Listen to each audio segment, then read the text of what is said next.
Cette bâtisse, c'est la centrale nucléaire Gentilly 2, la seule du Québec. Elle entre en fonction en 1983, mais maintenant, elle approche la fin de sa vie. C'est prévu en 2010. Hydro-Québec voudrait rebâtir le cœur de son réacteur pour qu'elle puisse rester en opération jusqu'en 2035. Un projet évalué à 1,2 milliard de dollars. Au même moment, l'Association nucléaire canadienne lançait une campagne publicitaire au Québec et en Ontario pour rappeler les qualités de l'énergie nucléaire. Nous aimerions éclaircir cela. Le nucléaire ne pollue pas l'air que nous respirons et son prix est abordable, ce qui devrait plaire à tous. Rien de quoi convaincre les groupes qui s'opposent à ce projet.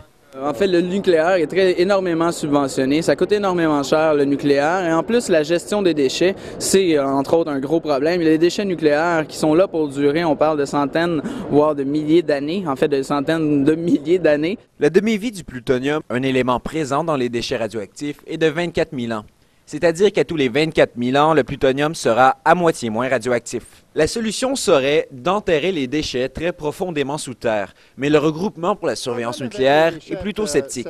Quand les déchets sont produits, c'est nécessaire à refroidir ces déchets pour au moins 7 ans dans les piscines, des grandes piscines avec l'eau de circulation.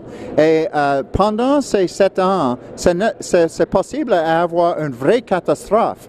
Si, par exemple, une attaque des terroristes, ou si un accident industriel, ou un tremblement de terre, ou peut-être un bombardement en cas de la guerre. Voici ce qu'on nous a répondu chez Hydro-Québec. Les centrales nucléaires ont été ciblées comme étant des endroits où on devrait augmenter la sûreté des installations. Et comme vous avez pu le constater ici, quand vous êtes venu autour, définitivement, on a augmenté de façon significative. Il ne faut pas non plus ignorer les avantages. Par exemple, la production d'électricité par la fission nucléaire ne produit pas de gaz à effet de serre.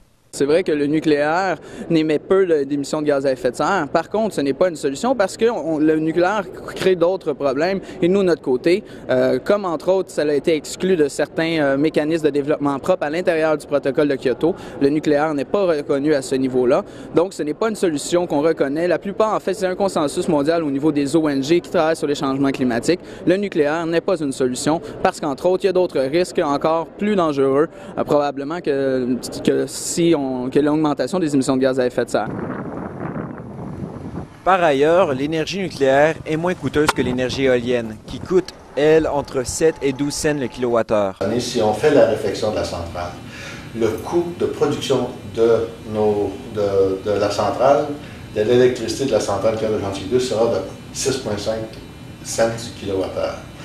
Et ce 6,5 cents du kilowattheure, qui en fait actuellement un des très bon projet d'Hydro-Québec, comprend l'exploitation de la centrale, mais aussi, une chose très importante, la gestion à long terme des déchets et le démantèlement de la centrale. Chez les opposants, on se méfie de ces chiffres. La centrale Gentilly 2 a coûté, je pense, trois fois plus cher que prévu. Alors, c'est un exemple. À Pickering, c'était la même chose. À Darlington, c'était encore pire. Les dépassements de coûts dans le nucléaire sont énormes. Jusqu'à preuve du contraire, la prise de position dans ce dossier demeure un choix moral. C'est le Bureau des audiences publiques en environnement qui décidera de l'avenir de Gentilly 2 cet hiver.